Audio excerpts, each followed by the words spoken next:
So as యూజువల్గా మన prediction 100% correct అయింది. సో శ్రీలంక పైన జింబాబ్వే గెలుస్తుందని అనుకున్నట్టుగానే అయింది. ఎందుకంటే వాళ్ళలో ఒక కసి అనేది పెరిగింది. సో ఈవెన్ సికందర్ రాజా టీంను లాస్ట్ 1.5 year 2 years నుంచి ఒక స్టేజ్ తీసుకొచ్చినాడు.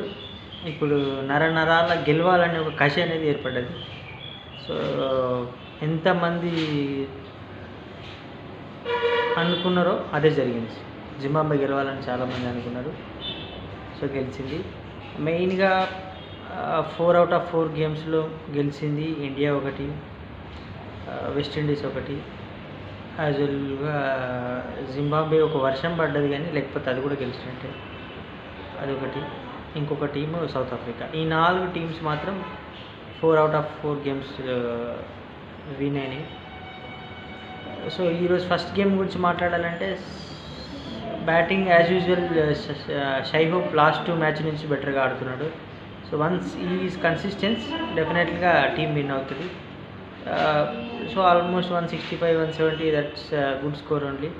సో 2 మ్యాచెస్ ఇండియాలో అయినాయి, 1 మ్యాచ్ కొలంబోలో అయింది. సో యాజ్ యూజువల్గా శమారా జోసెఫ్ బౌలింగ్ బాగా పడ్డది. సో ఇటలీ ఎట్లయినా ఓడిపోద్దు అని తెలిసి, but it's done it. So congratulations for West Indies team. బాగా ఆడినారు, కంటిన్యూగా ఆడాలి. సో రసవత్తరంగా జరగాలి సూపర్ 8 కూడా. సో సెకండ్ వచ్చేసి ఎక్కువ ఆఫ్ఘనిస్తాన్ గురించి మాట్లాడారు. జోర్డాన్ బాగా ఆడి ఒక 95. సో ఐ థాట్ లాస్ట్ ఓవర్లో ఇంకొక బాల్ వచ్చింటే 100 అవుతుండేనేమో అనిపించింది. But they also done very well it. So 200 runs అనేది big score. So Canada they are not in the day. So Nabi also spin pitch అనుకుంటా, నబీ బాగానే బౌలింగ్ చేసినాడు. So it's okay for Afghanistan. ఎట్లయినా ఎగ్జిట్ అయిపోయారు కాబట్టి సూపర్ 8 నుంచి. ఫ్యూచర్ చూద్దాం, ఇంకా ఏమన్నా మంచి గేమ్స్ ఏమన్నా వాళ్ళు అవుట్పుట్ ఇస్తారేమో.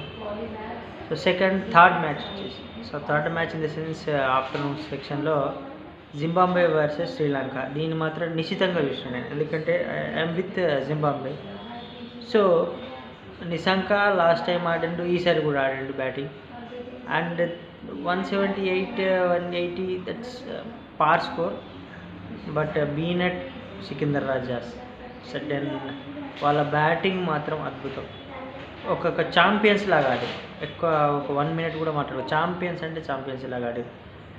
సో నేను అనుకున్నాను శ్రీలంక ప్లస్ ఆస్ట్రేలియాని ఓడగొట్టడము, మొన్న వర్షం పడకపోతే ఐర్లాండ్ కూడా ఓడగొట్టింది. సో 4-4 అవుతుంది. సో ఈసారి ఎక్స్పెక్ట్ చేయొచ్చు వాళ్ళ నుంచి కూడా ఏదైనా మిరాకిల్ సూపర్ 8లో కూడా జరుగుతుంది. So all teams maximum 7th start అయింది. So it is almost 19th. So 12 days of group stage. It's going to be close with tomorrow match Oman versus Australia. అది నామమాత్రం మ్యాచ్, ఎందుకంటే వాళ్ళందరూ గ్రూప్ నుంచి exit అయిన వాళ్ళే. So it is not going to exciting that match. So super 8కి మాత్రం అన్ని మ్యాచెస్ అద్భుతంగా జరుగుతాయి. టగ్ ఆఫర్ అంటే టగ్ ఆఫర్. ఒక ఆస్ట్రేలియా వచ్చింటే బాగుండు, బట్ టగ్ ఆఫర్ అంటే టగ్ ఆఫర్ జరుగుతుంది matches. So all the very best for super 8 teams.